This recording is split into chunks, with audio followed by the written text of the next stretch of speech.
Bandeko nakati na nkolo Nzambe apambola bino na lisusu na makambo na Nzambe mais na parlaki na video 0630 je crois oui. Alors na parlaki que na Bible ezotalisa biso epai ya Nzambe mwana malédiction azalaka te. Mwana malédiction bakuta akuti yango na mokili mais epai ya Nzambe mwana ya malédiction azalaka te. Bango nyonso baza bana oyo apambolaka. J'étais clair. Na tchelaki bino ba verset biblique. Ndeko nanga tango yozo kende église kozala fanatique na ngai te, kozala fanatique ya mutu te. Zala fanatique ya liloba. Bomoni ba verset ndenge na tchelaki bino yango. Na moni ndeko mso atie commentaire albi, mais moi si soki bayebi na moi si liboso malamu eza sous problème te. Mais oyo biso lobi exemple tu peux na frappant et c'est là que moi si babalaye ou bien moi si on vanda côté kuna moi si nanda kwa yebi ba para ba yebi te. Exemple frappant qui biso ezali penza ya bana misala. Donc bazana bango kutu tena makama libala mais bana ya misala. Babutaki bana inceste na inakati Jacob wana ezalaki bana na ye bandeko na ya basi. Mais Bible etalisaki biso te ke ezalaki inceste. Bible etalisaki biso te ke ezalaki kobo. Bible nyonso na etalisaki biso te. Ndeko na ngala tango yoza na ndoki te oza na ka ya Nzambe makambo mosusu yozo mona ke ozo péché eyosala pasi mais Nzambe azomona ngo péché te. Oza na ka na yeko makambo mosusu yozo sala yozo mona ngo péché mais Nzambe azomona ngo péché te. Exemple ayi concret. Ndeko nanga soki yolandaka maloba mateya onga na teyaka bato bako remarquer changement pa na yo pe bako yeba ko yebi liloba. Na moni ndeko moko kombo na évangéliste Marcel Bondo. Oui. Atie commentaire. Eza parmi bato yo bakosaka bato. Na bandi évangéliste wana za l'église, alors ateyaka bato ndenge moko malamu te, alors aliko se défendre akoma ndeko Marcel Bondo. Je ne suis pas n'importe qui. Peut-être que bien bien te. Soki nga na ocha makaba Nzambe. Yo lingo cha likamuna commentaire na yo. Cha verset biblique ndeko. Oza évangéliste o cha commentaire sans verset biblique. Nga ba verset biblique yalaki. Numéro na pesa ki yango 0651 03 90 89. Soki o enregistré yango okomona WhatsApp. Tindelanga video na yo ya mateya po oyanga ozomona nyonso. Tindelanga video na yo oyo teya kabana na Nzambe. Na kolanda ngo soki na landi yango na ko répondre na video. Koyaka osakana wate na chaîne nanga pour ko détourner bana Nzambe. Na invité ce combo oyo yo eza solo Marcel, évangéliste Marcel Bondo. Tindelanga video na yo et puis tu as versé na makambo zoloba. Parce que si tu as versé kaka, n'est pas na okangayo. Parce que il y a une interprétation, il y a un loco au comité. Il y a une interprétation en côté. Tu as versé. Na loba on bana kala na zo bomba on na zela batu bacha ba versé mais batu zo kima. Pour expliquer batu fornication.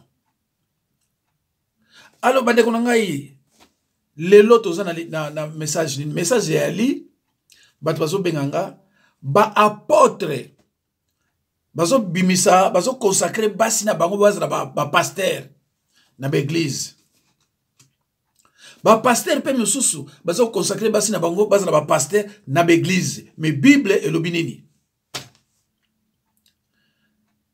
Mes chers frères et sœurs dans le Seigneur, na rappelé bino que na teaki mateya ya apôtre, ya ba apôtre. Soko beti kombo nanga pasteur Jacques Dinabanza et ubimisiro ba vidéo nanga. Tala na likolo pa ba kuma vidéo, fina place wana emisiro ba vidéo nyonso. Kende na numéro 0569. Okomona vidéo yango na parlaki pona ba apôtre. Tous les apôtres sont décédés. Ba apôtre nyonso bakufa. Tozala suna ba apôtre te. Apôtre za mutu oyo amona Jésus boy. Apôtre za mutu oyo aliana Jésus Christ. Apôtre za mutu oyo alanda enseignement de Jésus Christ physiquement. Ye wana ba bengi apôtre. Soki na moya lelo oya biso boni mutu bazo bengi apôtre, ye ba kaza faux apôtre. Na Bible ezate. Na Bible ezate. Na yebite soki na lobi na bino 0569. 0569 soko moni yango okolanda yango. Bon, natchaka moi une minute hein, pour Alexa bino ndenge na lataka tout ça, peut-être soso lukango au mona mbala moko. Mes chers frères et sœurs dans le Seigneur, bonjour partout où vous êtes. C'est le révérend Jacques Dinabanza. Je suis là pour vous prêcher la bonne nouvelle de l'évangile. Et la bonne nouvelle de l'évangile que je vais vous prêcher est intitulée tous les apôtres de Jésus-Christ sont décédés.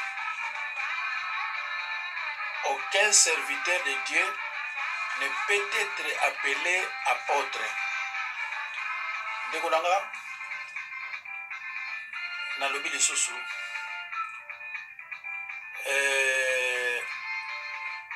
tous les apôtres de Jésus-Christ sont décédés. Na ndenge toujours travailler mutu moko bako benga ya apôtre te. Alors tokotala makomi. Je vous ai toujours dit que les Écritures annoncent clairement que le peuple de Dieu souffrira et sera amené en captivité s'il persiste dans l'ignorance et dans le péché. Voilà, bande kuna banzi, bomoni vidéo yango. Oyo na parlaki pona ba apôtre ezali 0569. Moyenga nazo en sokuna sima ezate, mais soki yo olingi o comprendre zwa vidéo wana ba verset nyonso sakuna. Yambo yo kaka apôtre Paul azoloba, je suis le moindre des apôtres. Lukola yeba zalaka Jésus boité ne bandila azoloba ke je suis le moindre des apôtres. Botala na Bible à part apôtre à Jésus-Christ. Banani yango ba benga ba apôtre.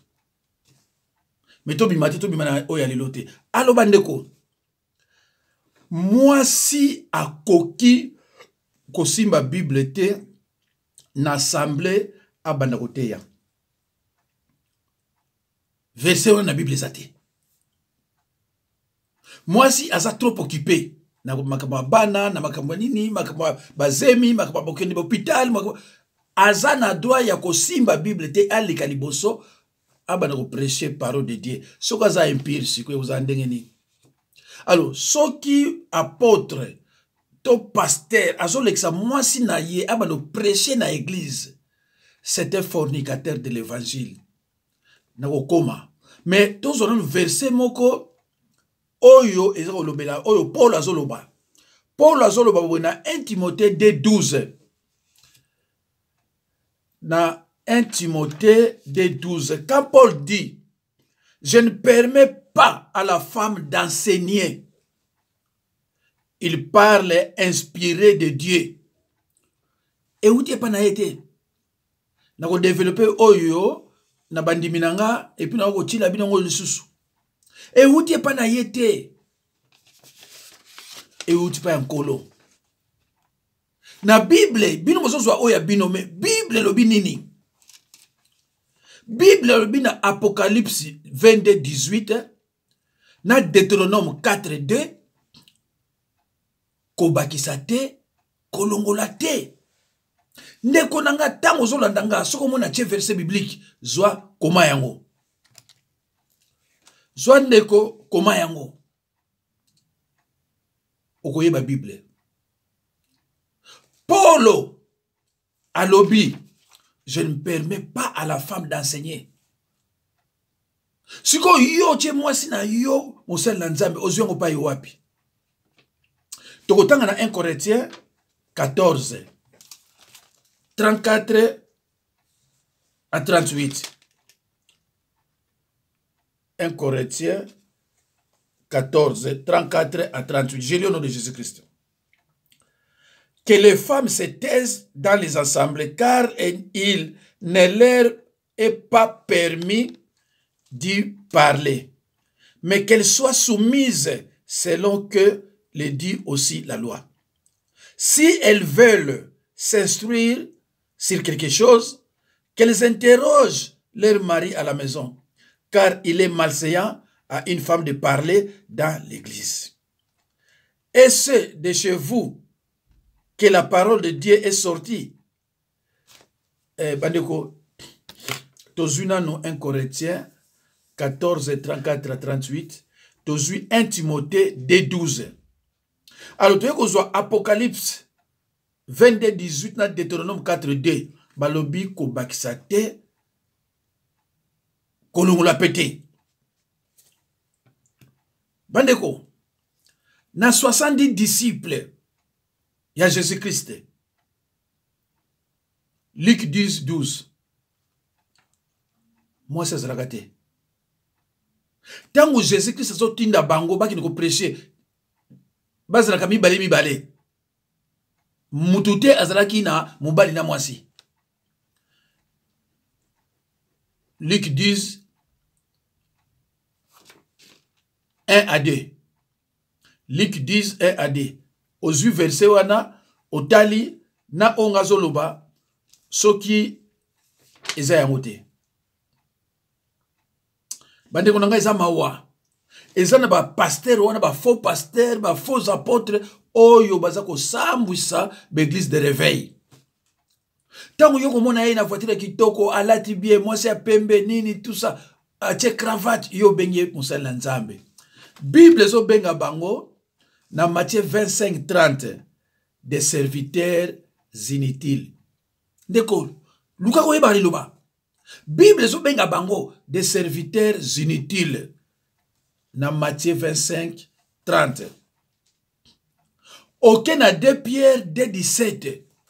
Bible bengi bango des fontaines sans eau. Parce que ceux qui ont yazo sala ezana liloba te. Aza mutu moko azo marcher na mutu na ye sans molimo santo. Yangona Bible bengi des fontaines sans eau. Bapisa mamba kumebele. Mais yo po yeba yango fo luko yeba ndeko liloba. Kondi makabindi melate. Kondi makabinde melate ndeko nangai. Alors, balobi na bino tozan attend de la grâce. Bapesa bino verset ya 2 Thessaloniciens 1 11 à 12. Et puis bapesa bino Jean 1 17 à 18. Alors dans Jean 1 17 à 18 balobinini. Car la loi a été donnée par Moïse. La grâce et la vérité sont venues par Jésus-Christ. Bateng la bino oyo. Oyo lobinde grâce oyo basi bako makoteya. Oyo balobi grâce mususu na 2 Thessaloniciens 1 11 à 12. Mais apôtre Paul mouta commis oyo, il y a des Thessaloniciens. Oyo alobaki que je ne permets pas à la femme d'enseigner dans l'église, dans l'assemblée. Ndeko, pona nini bozolinga ko changer biloko oyo yo boko ko changer yango te. Tango yo koti na église, omoni apôtre moko baza komi benga apôtre, déjà ça faux. Azui mwasi na ya commissaire pasteur. Bima mbangu na église wana. Ce n'est pas une église, c'est un pandémonium. Na uti kote yango awa na bayandi minanga terme wana. Yo zo mona ngo église, mais église te eza pa ba démon bazaka na satana bazo sala ba réunion na bango. Ba démon baza tout autour ya satan bazo solola. Yango na bengi pandémonium. Mais yo kanisi monde eza église. Parce que église, il faut acha liloba na Nzambe en pratique. Mais ye alongo liloba na Nzambe abandi ko sala oyo ya ye.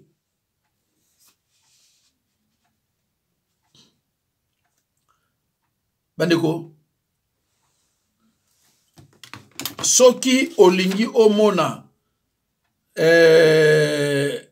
na lobelaka toutes les femmes pasteurs doivent se repentir. Et puis na lobaka sous couple pastoral ezalakate na Bible ezate. Alors soki ndeko lingi ozwa ba vidéo wana couple pastoral ezana 0093 soko beti okozwa yango et toutes les femmes pasteurs doivent se repentir.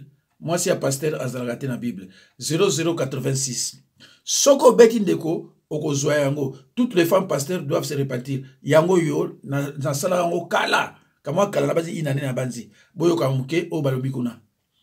Voilà. Dans le Seigneur Nzambe apambola bino partout bozali. Dans le Seigneur Nzambe apambola bino partout bozali. Bino mutu mesana kolanda ngai. Je m'adresse surtout à mes frères et sœurs chrétiens. Frères et sœurs, naeli bino temi moko ya malamu. Temi yango lingo lo baboye. Toutes les femmes pasteurs doivent se repentir. Toutes les femmes pasteurs doivent impérativement se repentir.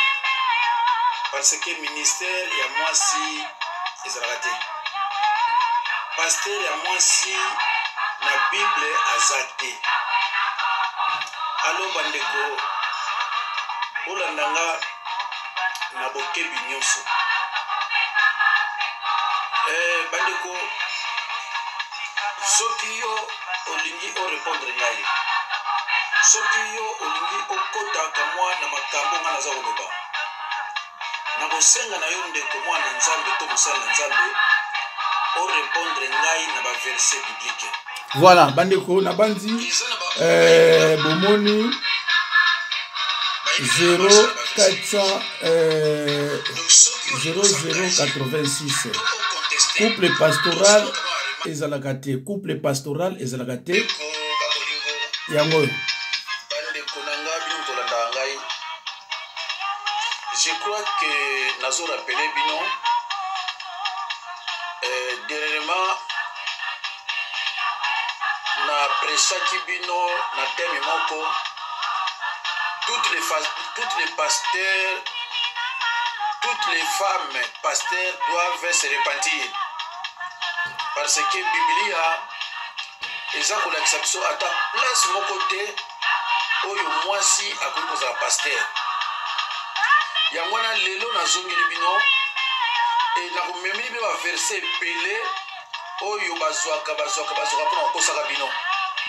Alors soki yo baverse oyo nyonso kana kopesa yo moko mwana Nzambe zwaka ye soki olinga liloba soki omoni ke baverse eza te appui ya verse eza te na biloko oyo bango balobaka bima mbala moko. Voilà bandeko na ngai nalakisi bino ba video na bandi misato ba numéro nango ezali 0086 0093 et puis 0569. Soko lingo yeba biloko nazo loba lelo na lobango deja kala. Pona yebisa bino ke ba oyo bazo loba no makambo wana, ce sont des serviteurs inutiles de fontaine sans eau. Na pesi bino ba verset pour na bo vérifier yango. Donc pesi exemple ya apôtre Bongo, un aventurier qui se prétendait être apôtre na Belgique. Azwaka Sharufa, une sataniste, a commissie Moussa Nzambe. Ngai na leki, na lobili, soit-disant apôtre Bongo wana na Sharufa. 2 mois, bien 3 mois, lekaki, bakeko kwe ya kuna, bako kwe sa bango na Nigeria. Voilà. Hein? Bako kwe sa bango, a wazo sala attaque Moussa Nzambe na milimo mbindo.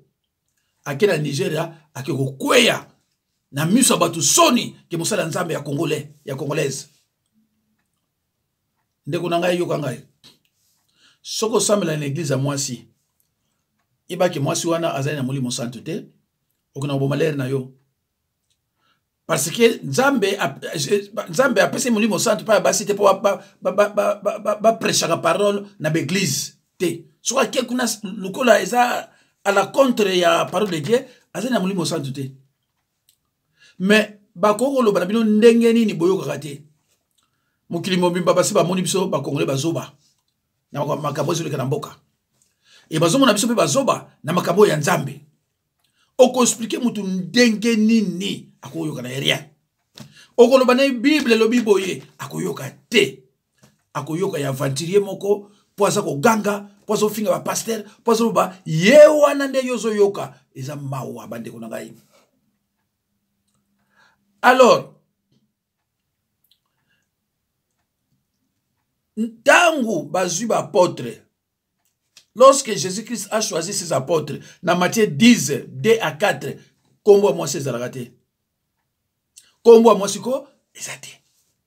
Dans Actes des apôtres 1, 21 à 26, tangu Judas azalaki suna bangote, Jésus-Christ a sakenda.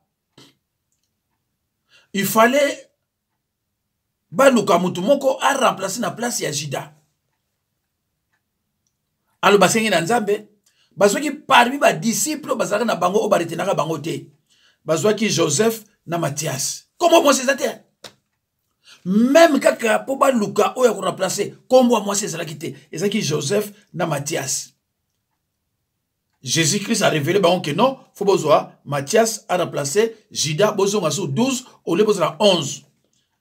Actes des apôtres 1 verset 21 à 26. Na banzi ndeko bozo comprendre on azo balabino. Batu wana babengi bango des fornicateurs de l'évangile, des ouvriers trompeurs, des conducteurs aveugles. Matthieu 23 16. Bandeko nazo pesa bino ba verset biblique po bo verifiaka nini nazoloba. Bandeko na banzi bozola nanga bien. Il faut s'opposer à l'enseignement qui n'est pas en accord avec la parole de Dieu, quelle que soit la personne qui l'enseigne. Mais cette opposition doit être faite dans l'amour, avec douceur, mais avec fermeté. Paul donne à Timothée quelques conseils. 1 Timothée 5, 1. Mes chers frères et sœurs, Jésus-Christ a averti ses disciples de se méfier du levain des pharisiens et des sadducéens. Mauvais enseignement, de fausses doctrines. Ndeko, tangu bazozo wa mwasi ba komise Moussa Nzambe na église, ce n'est pas notre doctrine. Et cette doctrine na bisote. Matthieu 16, 6. Après otangi Matthieu 16, 12. Ndeko, soki olanda basilema nangako, sans que mon angaba ko bengo déjà évangéliste. Parce que na pesa ba verset oyo moyen mutukutu a sala beti ndengeni a contester ngo a contester ngote. Même à tanga ba classe ndengeni. Si on a pesa verset moyen contester ngo ezate. Mes chers frères et sœurs, Paul rappelle dans Galates 5 les conséquences tragiques des fausses doctrines en disant un peu de levain fait lever la pâte.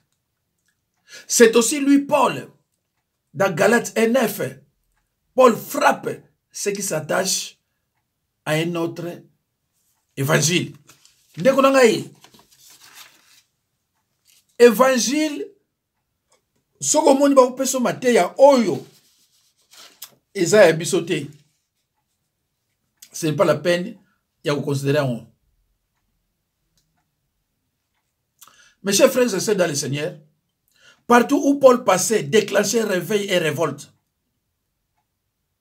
C'est de ma responsabilité, en tant que pasteur, de défendre et de maintenir la sainte doctrine.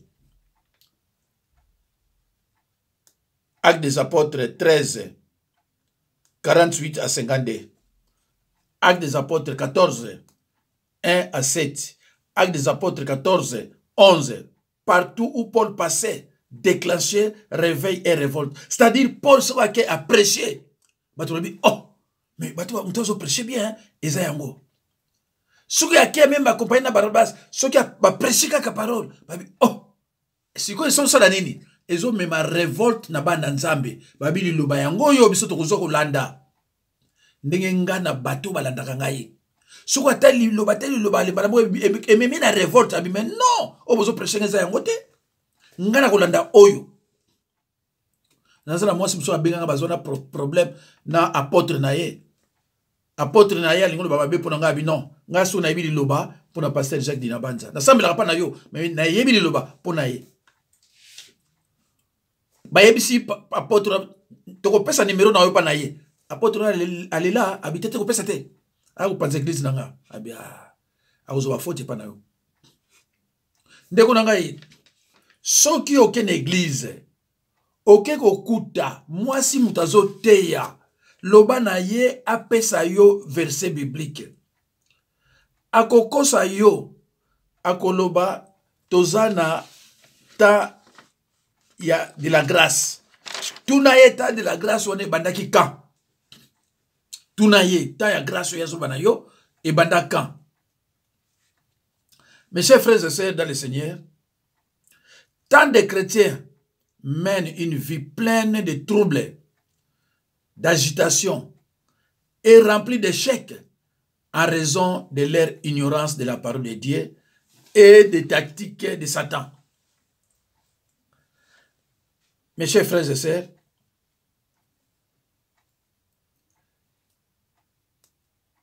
les chrétiens devraient examiner chaque jour les Écritures.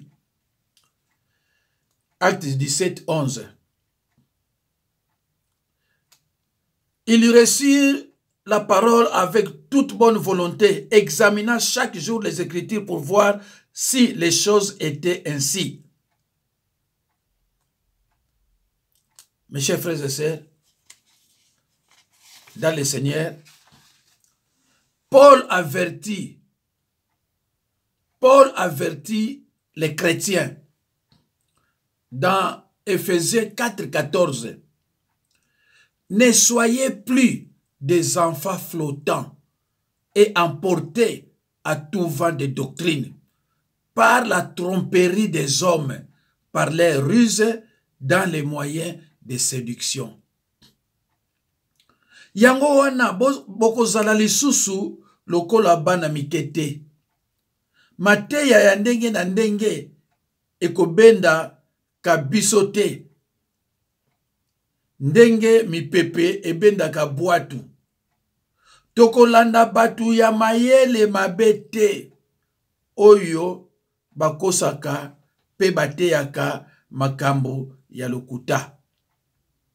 Paul avertit les chrétiens. Paul a avertir bino. Alors, ne soyez plus des enfants flottants et emportés à tout vent de doctrine par la tromperie des hommes, par les ruses dans les moyens de séduction. Ndeko nangai.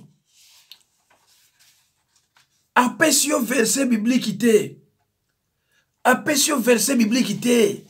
Mbala moko mwasi na ye abandi koteya. Bible pekisi yango alobikila yo verset biblique akolukilo verset biblique ya lukuta. Mais soki yo moko za mwana na mayele o comprendre que verset biblique oyo ye aza ko pesa za lukuta ndeko na ngai. Mais pourquoi landaye? Pourquoi olandaye? C'est pour cela, mes chers frères et sœurs dans le Seigneur, les Écritures annoncent clairement que le peuple de Dieu souffrira et sera amené en captivité s'il persiste dans l'ignorance et dans le péché. Deko, bolandaka ya très bien pour vous comprendre nini toza koloba. Soko moni faux apôtre a comme si moi sinaye pasteur biman église wana. Soko moni pasteur a comme si moi sinaye pasteur biman église wana. Pasteur a moi si azalakate. Ministère ya moi si azalakate. Soki pasteur a moi si akoye kozala elingaye kozala Marie de Magdala po azala ki epai ba disciple bazoko yoka enseignement. Mais Jésus-Christ a tindaka été accompagné ba disciple. Alors qu'est-ce que vous ne comprenez pas? Bande konanga tokoza la sans pasteur lem sou 3 ka mtu bazaba pasteur onzamba yebi o pesata yebi. Mais yo ozo considérer que za pasteur po azako ganga azozwa nini suyeme serviette azako pangusa mutoki po na ba demo bazako tungisa ye yozo mona yeke azamu sala nzambe po azako ganga mate ya nzambe ba pesa ngona ko ganga te mate ya nzambe balobango na kimia. Alo bande kolanga Nzambe apambola bino tokutani mbala sima 06 51 03 92 89 06 51 03 92 89. Nzambe apambola bino. Nzambe apambola bino tokutana lisusu prochainement na makambo toujours ya Nzambe. Merci beaucoup. Bola na kimia panza video oyo kotika ngote oyo kango yo moko. Panza video oyo na kombo na Yesu. Nzambe akopambola yo. Po bana na Nzambe balamuka. Bana na Nzambe balamuka bakosa makati na ba pasteur oyo baza ko bimisa bana basi na bango basali na Nzambe. Voilà.